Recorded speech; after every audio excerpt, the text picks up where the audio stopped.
Bismillahirrahmanirrahim. Assalamualaikum warahmatullahi wabarakatuh. Waalaikumsalam warahmatullahi wabarakatuh. Apa kabar Pak saya hari ini? Alhamdulillah sehat, Bu. Yang penting nomor satu kesehatan ya Pak. Walaupun kita Siap. banyak tumpukan pekerjaan, anggap aja itu hiburan kita. Betul, Bu. Ya, saatnya sekarang memasuki pendampingan individu keempat. Pembelajaran berdiferensiasi. Betul, pembelajaran diferensiasi. Dengan karakter ya, Bu ya, karakter masing-masing. Betul sekali, dengan karakter masing-masing mereka. Ya, tujuan pembelajaran Bapak saya boleh tahu seperti apa? Jadi tujuan pembelajarannya ini siswa menentukan rumusan matematis dalam bentuk matriks untuk refleksi seperti itu, Bu. Apakah itu refleksinya melalui sumbu X, sumbu Y, garis X sama dengan Y, maupun garis X sama dengan min Y, seperti itu, Bu. Strateginya sih lebih kepada pembelajaran diferensiasi ya, Bu ya. Saya bagi dalam 3 bentuk kelompok ya, Bu ya. Untuk kelompok A itu untuk anak-anak yang memang lebih ke logis, yang interpersonal maupun yang kecerdasan matematis. Ini nanti tipikalnya anak-anak kita berikan lembar kerja dan situ langsung dalam bentuk sumbu koordinat, gimana menentukan bayangannya dan langsung merumuskan ke dalam bentuk matriksnya. Sedangkan untuk tipikal tipe B ini untuk anak-anak yang kecerdasannya kinestetik atau intrapersonal, jadi dia banyak bergerak gitu ya. Nah, untuk yang banyak bergerak ini kita menggunakan media di lantai saja ya, di lantai dengan menggunakan selotip untuk pembatas sumbu koordinatnya, sumbu X dan sumbu Y-nya, dan ketika dia nanti garis X sama dengan Y ditambah lagi selotipnya gitu. Untuk pembagian tipikal C ini untuk anak-anak yang tipikalnya linguistik, naturalis, musik gitu, Bu. Nah, ini lebih ke anak-anak yang menggambar gitu ya. Itu strategi yang digunakan. Menggambar nanti juga ujung-ujungnya sama. Ujungnya sama menentukan rumusan matematisnya seperti itu.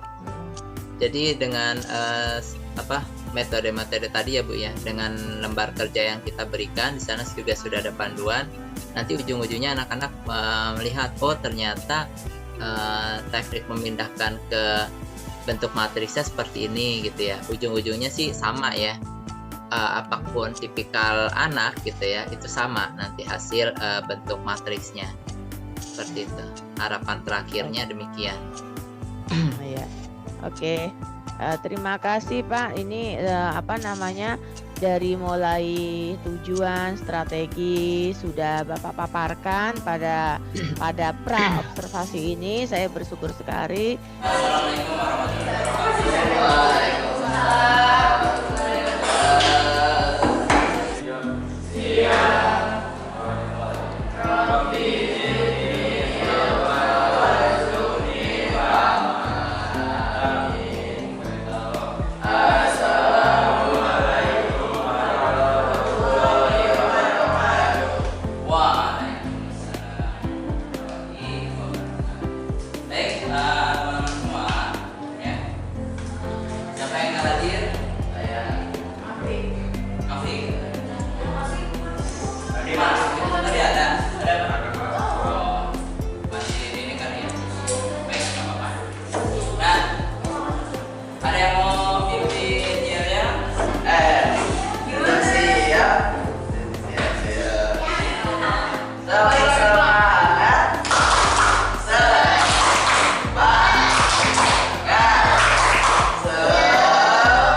Alhamdulillah Pak Sae, hari ini kita sudah Hmm, menjalankan observasi dengan lancar. Gimana amin. Pak rasanya Pak?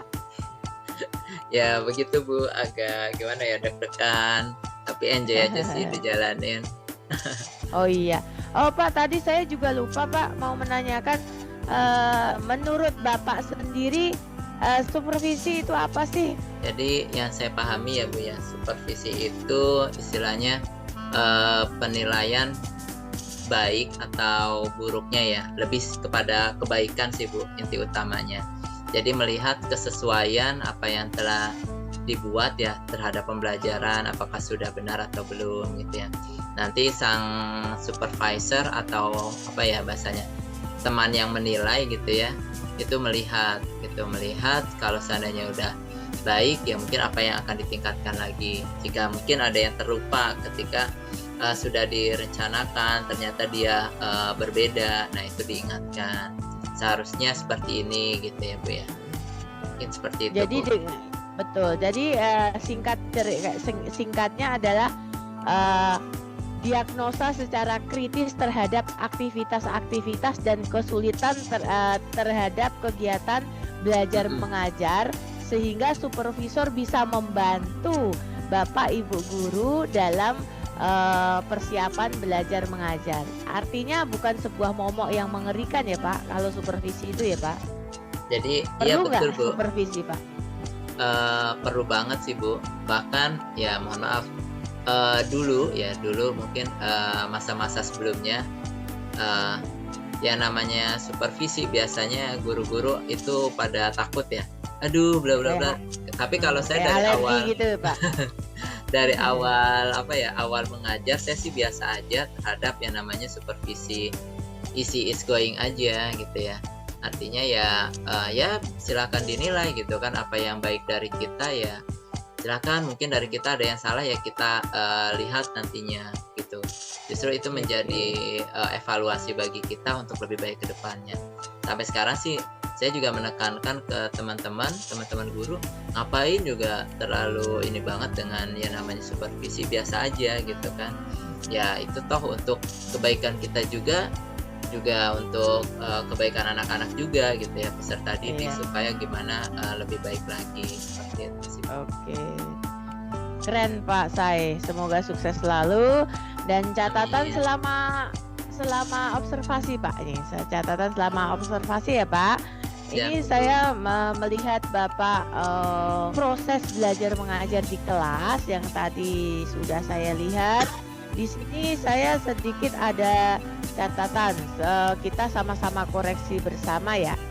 Anak-anak ini kalau saya lihat itu tadi dia ada seru, oh kayaknya gini, ini deh kayaknya gini deh, kayaknya gini deh. Artinya dengan ekspresi anak-anak Bapak tersebut, mereka semuanya berusaha keras untuk berpikir gitu menurut saya. Nah, betul Ibu. Karena dia mempunyai mempunyai pemikiran-pemikiran dengan versinya masing-masing, dengan cara pandang mereka masing-masing. Apa yang telah disampaikan oleh Pak Sae ditangkap mereka dengan cara pandang dia masing-masing gitu. Maka terjadi kayak tarik ulur, kayak apa perbedaan pendapat. Disitulah serunya Pak gitu. Perjuangannya di situ. Dan di situ Pak Sae sebagai penengah ibaratnya. Ini loh yang benar seperti ini, alasannya seperti ini, dan kenapa dilakukan seperti ini, maka menghasilkan seperti ini. Kira-kira seperti itu ya Pak ya. Betul Ibu. Pada prinsipnya saya melihat Bapak sudah sangat baik daripada yang sudah baik. Ini jauh lebih baik, mengalami sudah berproses dari pelajaran PGP dari tahun 2022 ya Pak. Alhamdulillah berjalan dengan baik. Nah sekarang yang terakhir Pak, rencana tindak lanjut Bapak dengan segala urutan-urutan tahapan-tahapan yang sudah Bapak lalui. Tentunya Bapak mempunyai rencana tindak lanjut terhadap siswa Bapak kelas 11 khususnya, dan kelas 10 dan 12 secara umumnya di SMA IT Tunas Bangsa. Oke, baik. Jadi untuk berikutnya saya akan lebih mengembangkan metode pembelajaran ya Bu ya, metode pembelajaran dengan diferensiasi gitu ya Bu, baik itu kelas 10, 11 maupun 12 karena ya materi kan lebih menyenangkan ya dengan gaya yang berbeda-beda. Tapi memang kalau yang tadi bisa lebih full ya, full diferensiasi kontennya ada, diferensiasi prosesnya ada. Nah, mungkin kalau yang lain bisa saja hanya salah satu apakah diferensiasi prosesnya. Tapi itu semoga bisa lah ya untuk kedepannya seperti itu. Dan juga materi fokus ke transformasi geometri bisa dilaksanakan di kelas 12 ya. Kelas 12 dengan kesesuaian dimensi 3-nya dan lain-lain. Gitu sih Bu. Oh iya. Keren banget Pak Sai untuk pemaparannya. Saya bertanya, rencana tidak lanjut yang Bapak sampaikan barusan, kira-kira kalau kita merujuk kepada materi matematika, materi matematika kan hitungan yang kita lakukan sehari-hari. Dalam materi matematika kita bisa memasukkan materi matematika kita dengan pernah berpikir kolaborasi dengan musik gitu Pak, sehingga anak itu juga bisa menghitung nada gitu. Bisa. Ada terpikirkan ke arah ke sana nggak Pak? Dulu pernah Bu, terus karena ya sampai sekarang sih belum menemukan yang pas ya Bu ya. Tapi memang strategi-strategi tersebut ada gitu ya. Ada, tapi saya sendiri karena nggak suka bahasanya mengenal nada itu nggak pas walaupun bisa nyanyi gitu ya, sekedar bisa doang tapi nada-nadanya nggak pas gitu.